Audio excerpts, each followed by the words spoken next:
Hello, hello, you guys. Welcome back to the podcast and welcome Gina Knox. Gina, I'm so excited to have you. Hi, everybody. So glad to be here. Oh my gosh, I have like so many. I literally was thinking about this while walking my dog. I was like, I have so many questions for me.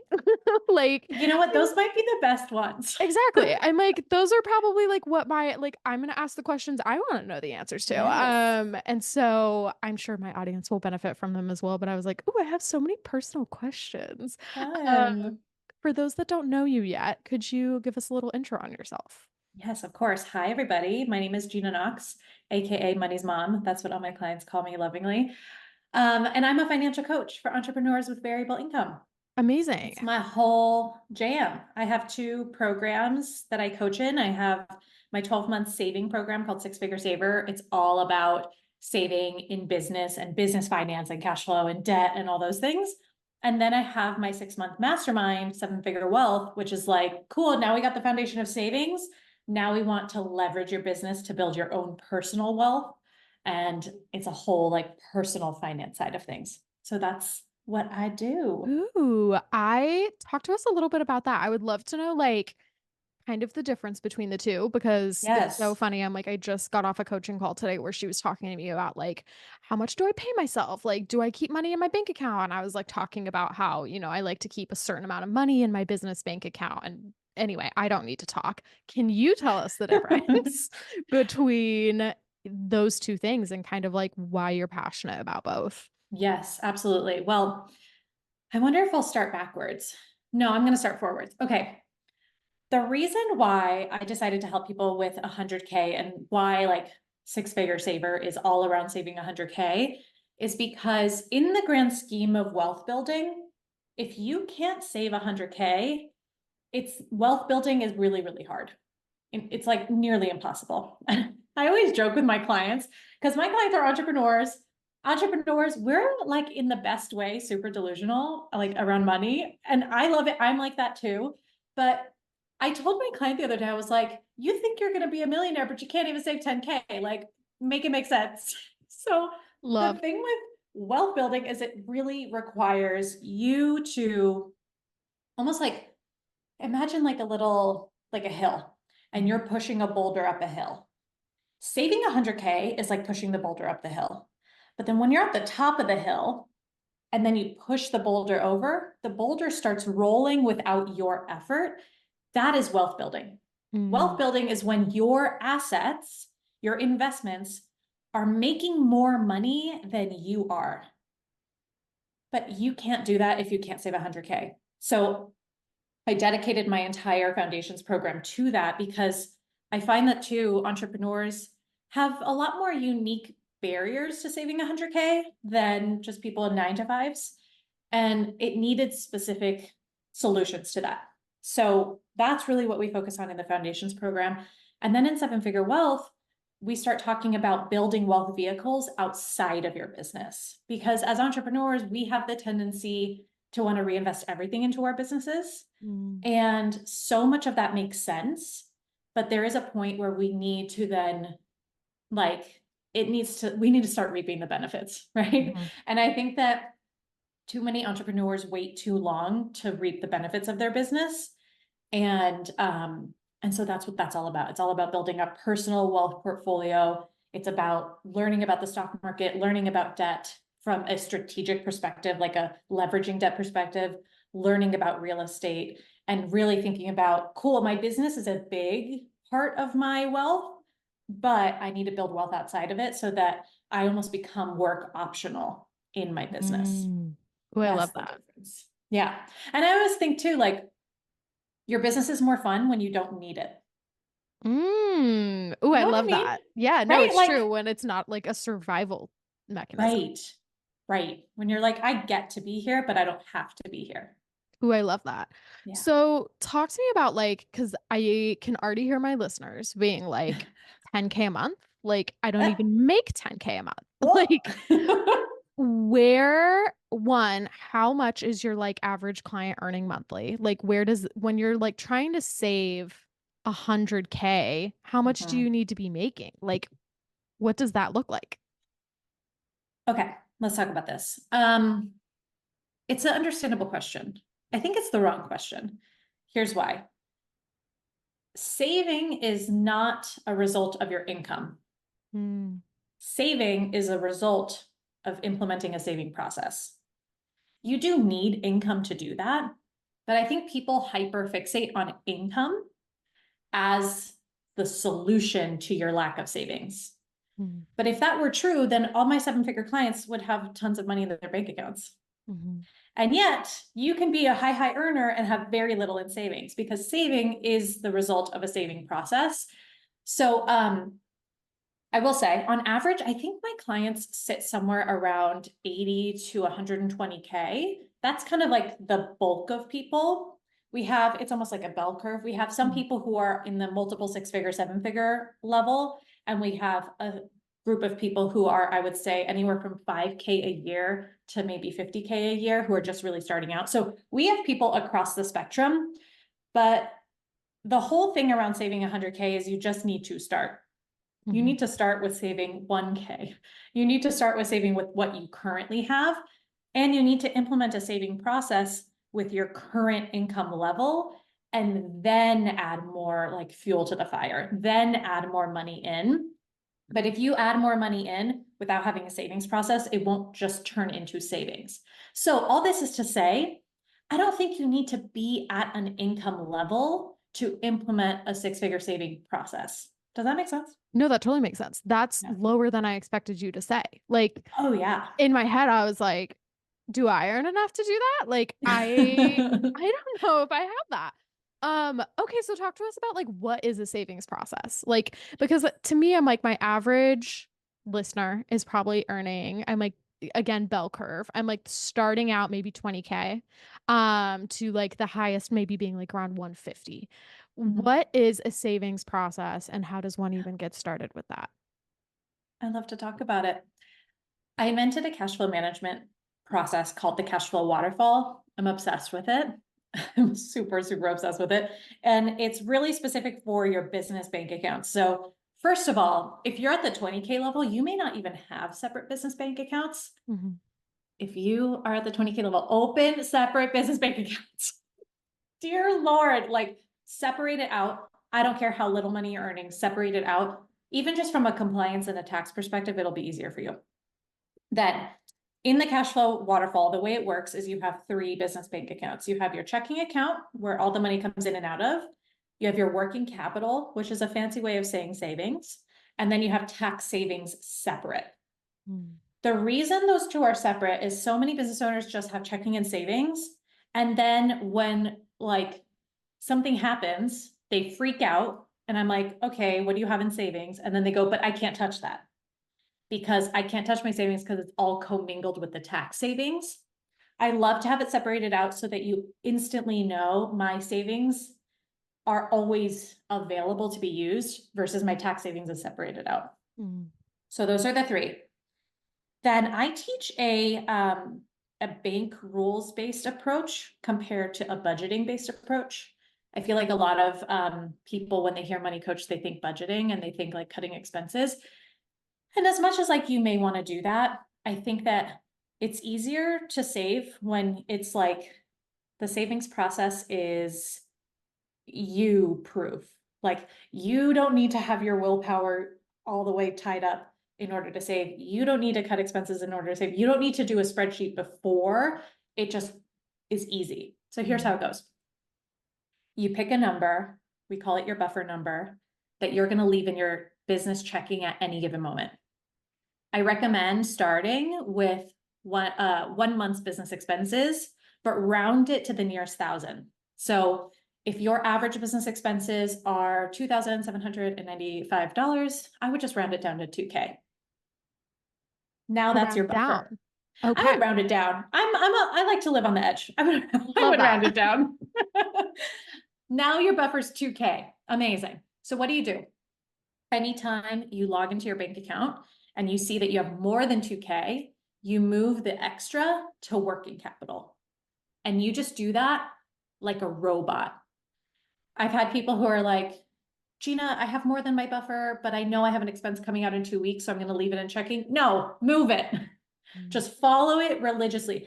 because you're getting in the habit of being a person who moves money to savings. You're building a muscle of always moving money to savings. Then this is where it's super important that your tax savings are separated out. If you do need to spend some money, you can always take it from your working capital if you need to. It's there if you need to, but ideally you have enough in your buffer already to spend, because that is 1 month's expenses. And that's it. You just follow that set of rules like a robot, and you will grow your savings. Now, there's a lot more that goes into it, but that's like the process that we teach, the core process. And what I love about that is that, like I said, you don't need to consult a spreadsheet to know your buffer number. Mhm. You don't need to consult your bookkeeper to know your buffer number. You don't need to cut expenses to go over your buffer number.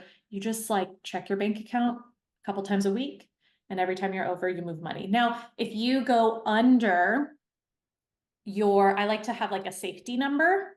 Your safety number is like your highest automated expense. Mm. My highest automated expense that leaves my bank account without me touching it is $1,000.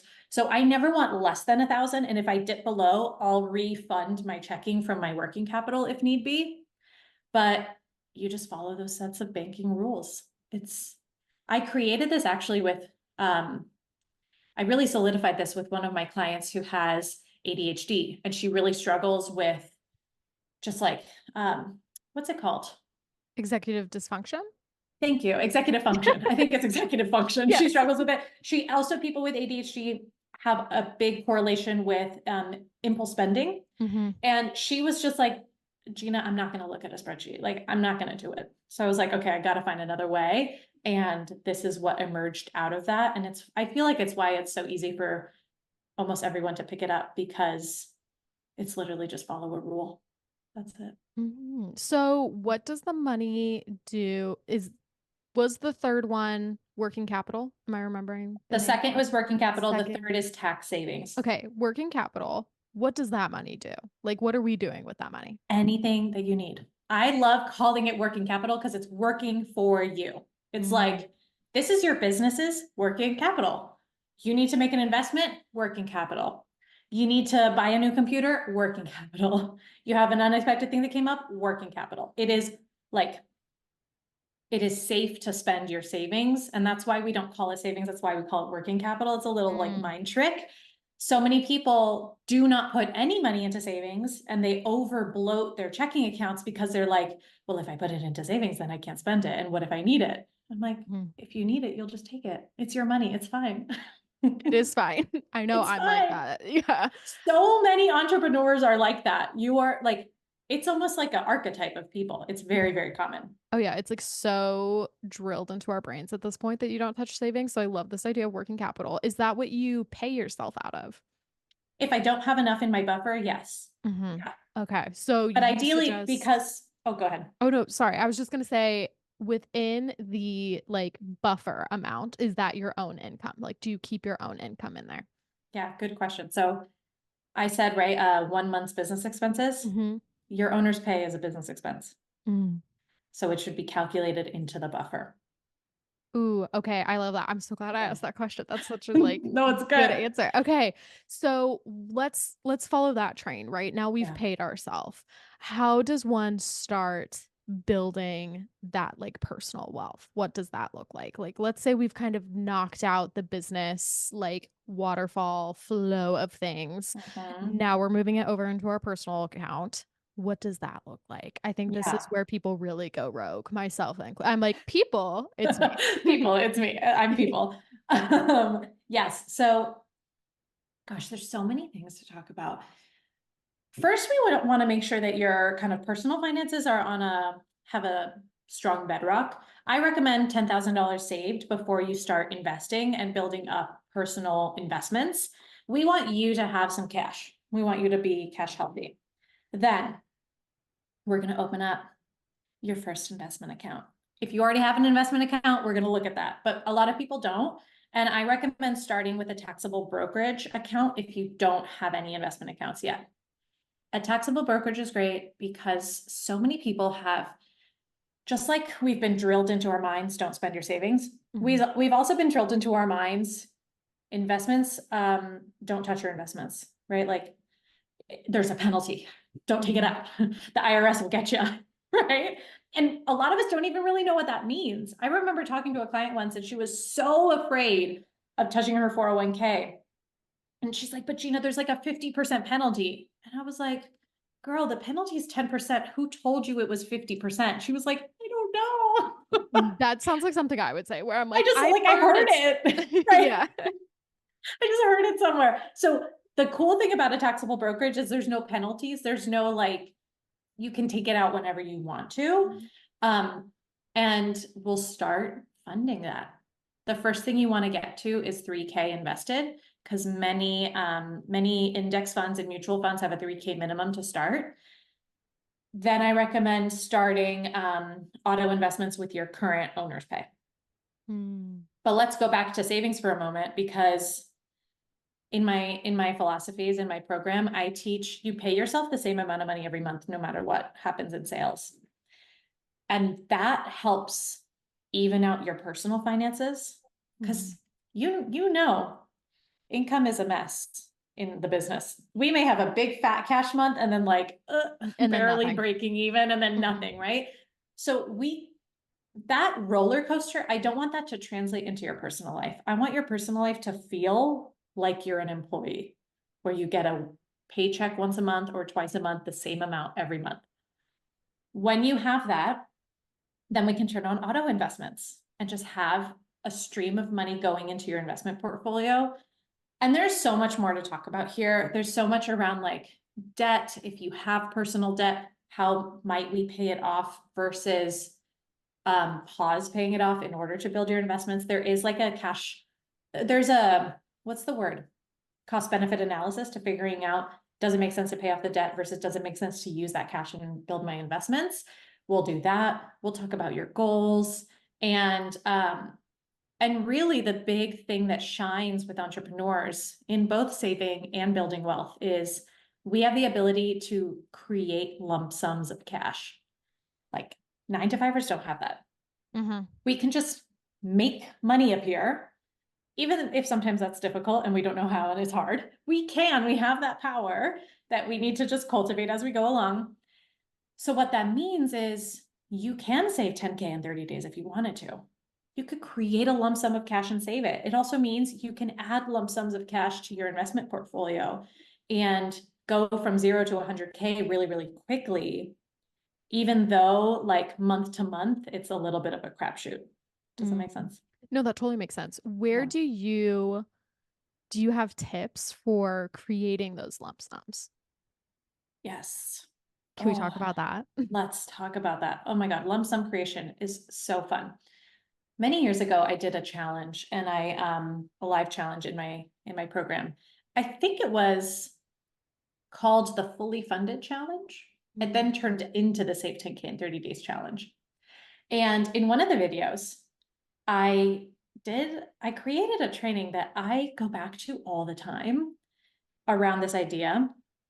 And I told people, look back at your highest cash month ever in business and ask yourself, what did I do?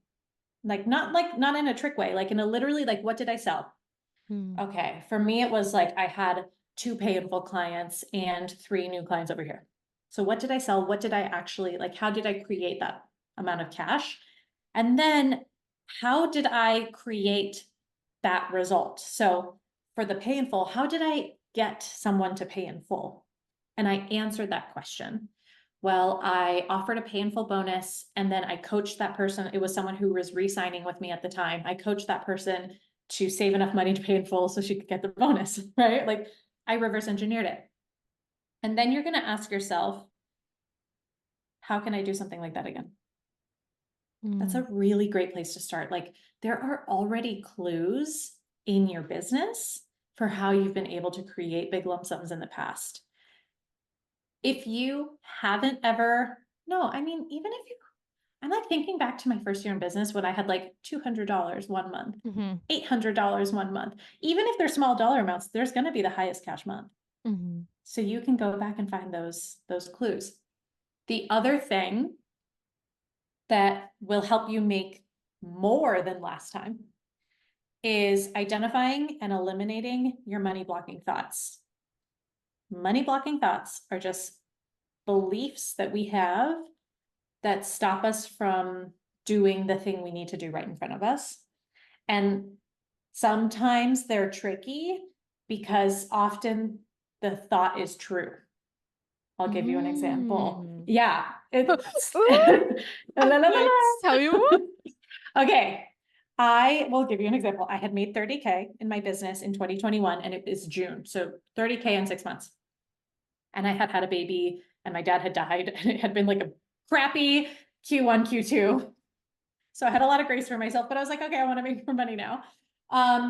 And I kept telling myself, I need more leads. That's true, right? Businesses Mhm. need leads to make sales. So what was I doing in my business? I was creating content that would go viral. I was trying like multiple marketing platforms at once. So I was spreading myself thin and I was making more education content and I wasn't talking about my offers. Mm. And guess what happened? I got followers and Mhm. not sales. So even though the thought I need leads is true and reasonable, it wasn't the right thought to focus in on. Mhm.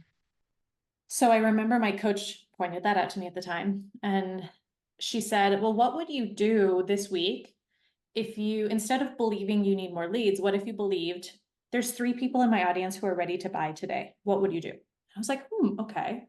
I would think about like what they might be struggling with.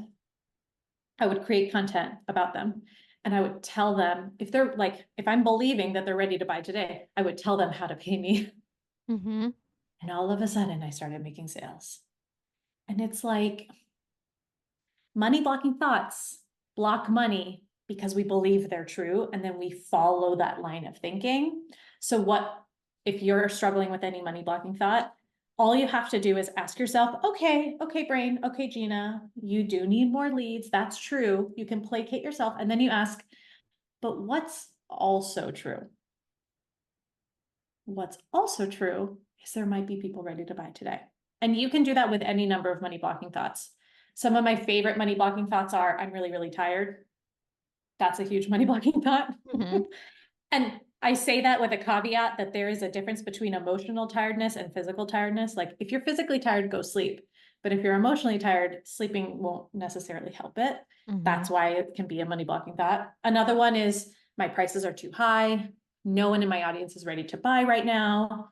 I need to do something before I can sell. Like I have to finish this Mm. project and then I can sell. All of those are money blocking thoughts. And all you have to do is ask yourself, okay, brain, I am tired. But what is also true? What's also true is making a sale doesn't have to take a lot of my energy. And if I Mm. believed that, what would I do? Or my prices are too high. Okay, brain, that's true. But what is also true? Well, what's also true is people pay high prices for things every day. And there's actually a group of people who love paying high prices and prefer to, Mhm. right? I have to do a project before I can sell. Okay, fine, you have to do that. But what's also true? Well, maybe what's also true is if I actually sat down and did that thing, it might only take me a day versus like I'm thinking it's going to take 10 weeks. I had a client who had that thought about her podcast. She's like, I have to get my podcast off the ground before I can sell. And I was like, okay, so post your first episode today. She was like, what? And I'm like, just pick up your phone and record it, give it a name, put it on the internet. That's a podcast. Like, why are you making this big thing in your mind? It's because you're focusing in on it. So it's Mm. almost like I have my Martinellis and my water bottle. A money blocking thought is the Martinellis, and I'm staring at it. And the money making thought is over here. I'm not asking you to not believe this anymore. I'm just asking you to shift your focus. Like this can Mm. still exist, but this is also available. Just literally look over here. Just look somewhere else. Your brain is very powerful. Gina, stop looking for more leads. Start selling to the leads you already had. If I would have known that a year before, I would have made so much more money. I love that. That's like one of the things that I love talking to my coaching clients about is I'm like, how often are you actually selling and like actively telling people to come to you rather than just expecting them to come to you? My business coach back then made me do a Instagram audit, and she went over the last like 9 posts I made. And she's like, Gina, you talked about your program one time at the bottom of a caption on this one post, and you're expecting people to buy. And I'm like, You're ugh. right. Like, yeah, it's almost like I should talk about my offer more.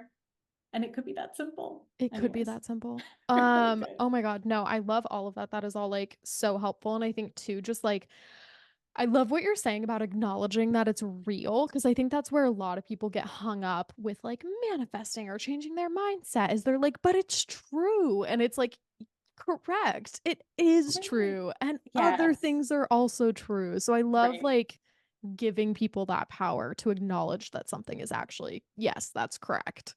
It's also like fundamentally changing a core belief and stopping believing something and believing something else is possible. I have done that before, but it does take weeks or months of continual mindset work. Mhm. And it's valuable mindset work. You should do that, but you don't need to do that before you make sales. You just need to like in the short term shift your focus. Mm. And then in the long term, work on your limiting beliefs, but you don't have to fix yourself before you can make money. Ooh, I love that. That's magical. Literally. Yeah. I think we get, especially in the coaching industry, we get really caught up in that. And it's like, yeah, we can do both. We can do Mhm. both. Absolutely. They can live together simultaneously. Okay, I kind of want to like backtrack Yes. to investments because I think that's so I'm 28. I just started investing. Like I just started Yay. working with a financial advisor. I know, yay. But and one of the things I talked to my financial advisor about is I was like, I have avoided this space for so long, despite the talks of like, time is money, get started as soon as you can. Like it took me until I was 27. Because it just seemed so scary and so unknown and also like very male dominated. Like I was like, I'm gonna Mhm. get mansplained too. Like there's no tomorrow. Like Yeah, I'm not mentally probably. prepared for that. I'm Yeah. not emotionally ready. Can we talk about investments and like how to get started with investing Mhm. your money? So let's say, I know you have some, I know that there's different paths you can take when it Mhm. comes to like debt and investing, but let's say you either have found that path or you're debt free or like you just have money that you You're can ready. invest. Yeah, you're ready. Where do we go from there? Yeah. Okay. First of all, I just want to say, very much like the money blocking thoughts. A lot of people have the thought I'm behind or I started too late. And it's like, Mhm. okay, fine. But like, what's also true is you have lots of time for your investments to grow and they will grow very quickly, especially as an entrepreneur. So I just want to say that I have so many clients who like start investing in their 40s and 50s. And it's even my clients who start in their 20s, they all have the same thought of like, I'm behind and oh my God, and I know the math, but it's okay. You don't Mhm. have to apologize. That's one. Number two, where should you start? My investing philosophy, um, especially when we're talking about investing in the stock market, is simple, boring, uncomplicated, hands-free investments. What that means is that you're not going to be picking your own stocks. No, sir. I hate picking stocks. And it's mathematically not proven to be the best strategy in the long run. Mhm. You're also not going to have a financial advisor who complicates your shit. Financial advisors are great, but don't get one who's just going to complicate shit to then like justify their fee to you. It doesn't have to be complicated. You're going to pick 1 to 3 to start with, but honestly, start with one. Boring mutual funds. Mutual funds are really, really great because what they are, I like to imagine, like Santa's bag of toys for the children. Mhm. A mutual fund or an index fund is like that. It's a big bag, and inside the bag is hundreds, if not thousands, of companies. And instead of having to do all the research about which stocks should I buy? Should I buy Apple or should I buy Berkshire Hathaway or should I buy Zoom or should I buy Peloton? Instead of having to do all of that, you just buy a share in the mutual fund. And in that share, you own hundreds, if not thousands, of companies. Mhm. So they do all the work for you. And the benefit is that now you're hyper diversified, meaning you have your money invested across multiple different publicly traded companies. And they're very, very low cost. They don't cost a lot of money to invest in. And in the long run, they've been proven to be the best performing. So it's like a win-win-win-win. Mm-hmm. So I definitely recommend starting there. You may also want to introduce a bond fund. So if you have a 100% stock fund, you may also want to introduce a bond fund, especially if you are older, if you're closer to retirement age, or if you're thinking like, I'm going to use this money for a down payment on a house. So I'm not going to use this for retirement money. I'm going to use this more like medium term. You might want to introduce some bonds. Bonds are like IOUs from the government, mostly from the government. It doesn't always have to be the government, where you give the government money and then they pay you back with interest. They're way more secure. They're way more like low variability. They're also not as exciting. They're just kind of boring. They just kind of sit and slowly grow, Mm-hmm. but they introduce some level of like groundedness in your portfolio, whereas stocks are highly variable. Mm-hmm. Now, even for someone who's like, Gina, what is a stock? Because that's a question I get of like, I remember asking my dad that question. Dad, what is the stock market? Like, what is that? I can't touch it. I can't go Yeah. there. What is it? When you're buying a stock, you're literally buying a portion of a company. Very similar to like on Shark Tank, when they invest $100,000 for 20% of the company, they get a huge percentage of the company because it's a smaller company and it's a speculative investment, but you're doing the same thing. You're taking $100 and buying 0.0000001% of Apple. Mm-hmm. So when Apple does well, your stock goes up in value and you have then gotten a return on your investment. But if Apple tanks, or if Apple goes bankrupt, even worse, you lose all your money. That's why the index funds are great and the mutual funds are great, because you're diversified across hundreds of companies. So if one of them fails, you haven't lost all your money, not even close. Okay, so where does one find those? Like, how does one find good mutual funds? Okay, I'll just share my two favorite, and caveat, I'm not an investment advisor, and I am not your investment advisor, but these are just my two favorites Yes, that are like, we are not financially liable for any of you. Let me make that so abundantly clear. there is risk associated with investing at any level, regardless. VTSAX stands for the Vanguard Total Stock Market Index Fund. Vanguard is a company, they're called a brokerage firm. You may have heard of them. You may have also heard of Fidelity or Charles Schwab. These are all brokerage firms where I can open an account, kind of like I can open a bank account at Chase. I love Vanguard because they're a co-op and they have the lowest fees in the industry. So that's where I have my investments. I'm not an affiliate. I wish I could be. I would make so much money, but I'm not, because they don't have an affiliate program because they're a co-op. So all this is to say, I love VTSAX, Vanguard Total Stock Market Index Fund. It has over 4,000 companies in it, and it's so boring. It's literally just every company in the United States that's publicly traded is in that fund. So you just have full exposure. Mm. The other one I really like is VFIAX. And these little ticker numbers I'm saying, that's how you search them. That's how you Mm-hmm. pull them up. VFIAX is the Vanguard S&P 500 fund. The S&P 500 is really cool. It stands for Standards and Poor's. It's an index. It's some old money shit. But really all it is the top 500 companies in the United States. And they update the list quarterly. So that like people, it's a big deal when someone gets into the S&P 500 and sometimes they get kicked out. Ooh, It's I'm like like the drama. drama. But it's like, you're taking the total stock market and you're saying, okay, but I want to concentrate my money on the top 500 best performers. Mm. Both of those funds historically have performed very well. And I mean, like, even if we just look at the S&P 500, the VFIAX, that fund on average has grown at 10.13% over the last 100 years. So 10% growth every year on average. And that includes the big downturns, the big 2008 crash. That includes the mess that was 2022. That includes all the messes. On average, it still performs at 10.13%. So those are my two favorites. I love That them. is And I love Vanguard over the other ones because they've really invested in their UX and their design, and it's a lot more usable now. so is this something that you're like pulling up Google and searching like for Yeah. where you okay, cool. Yeah. You could also just search top index funds. It could be that simple. It could Mm. be really that simple. You don't have to complicate it. And I think a lot of people get caught up with like, okay, well, which one do I pick? That's a big Hmm. barrier.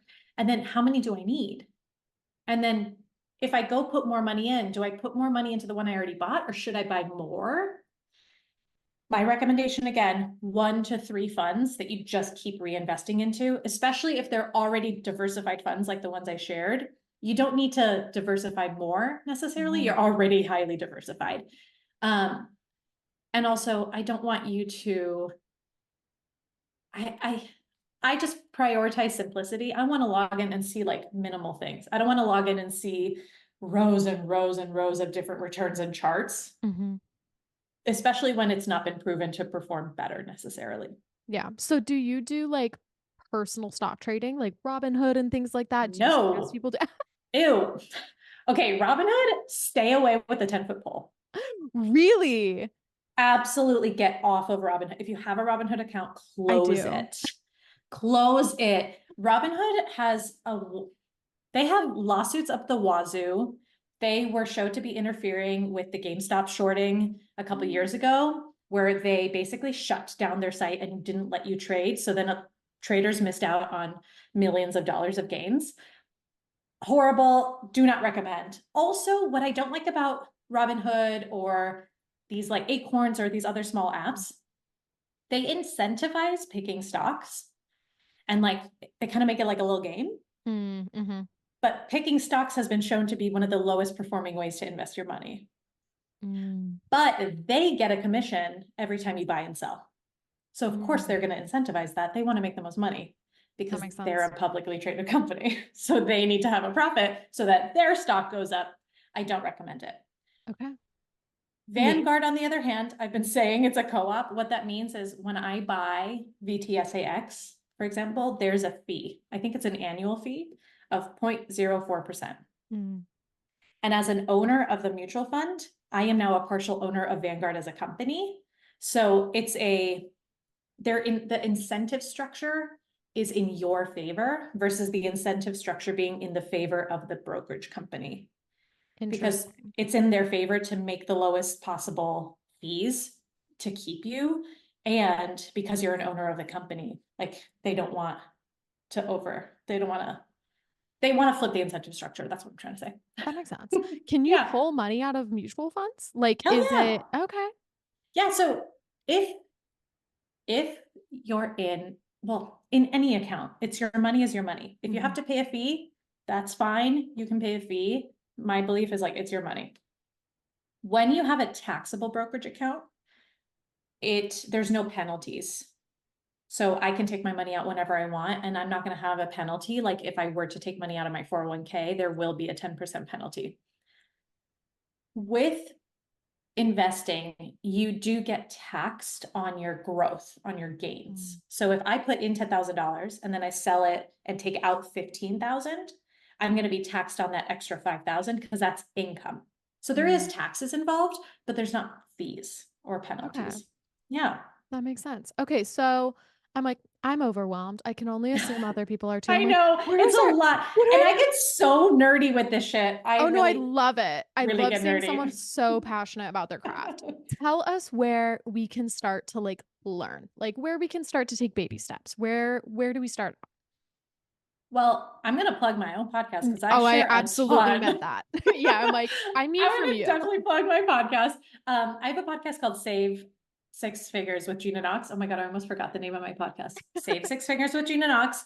And my philosophy with my podcast is I like share everything in the kitchen sink. I do not hold back. So you can find almost all of my strategies on my podcast. I think we're getting up to the 125 episode mark. So we're getting like, there's a lot on the Mhm. podcast that you can go listen to. If you want to learn more about me, follow me on Instagram. I love to hang out there.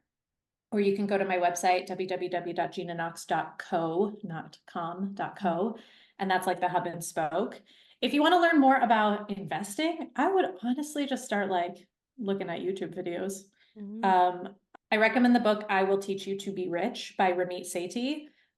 It's one of the only investing books I recommend. It's very, very like easy to comprehend and very much in alignment with the philosophies we talked about today. Simple, index fund, low cost, boring, Mhm. simple. um, and yeah, I would say that's where you could get started. I mean, there's so much information, especially if you're more interested in investing. There's a lot of information and it can feel like drinking from a fire hose. I also highly recommend talking to someone who has some relation to you because a Mm. lot of investing advice is tailored for 9 to 5ers. It's tailored for someone who has a 401k, who has, a W-2, who can do payroll deductions. And as much as that will be helpful and it'll help you build your knowledge, it might just be a waste of your time to learn right now. Mhm. So I definitely recommend looking for people who are other entrepreneurs if that's your primary income source. Um, but there's a ton of information about investing online for free, but it's a lot. Yeah. It's a lot. Okay, well, now we know. We can get started with you, listen to the Yes. podcast. Do you have, like, an episode that you recommend people start with? Oh, I've never been asked that question. I mean, my most listened to episode is episode number 1, which is called Create Your 100K in 12 Months Plan. And that's like a literally episode 1 introduction You're like, "Let's get to right the into podcast. I mean, let's get it." right into it. But there's another one that I really, really like. Okay, episode 15 and 16.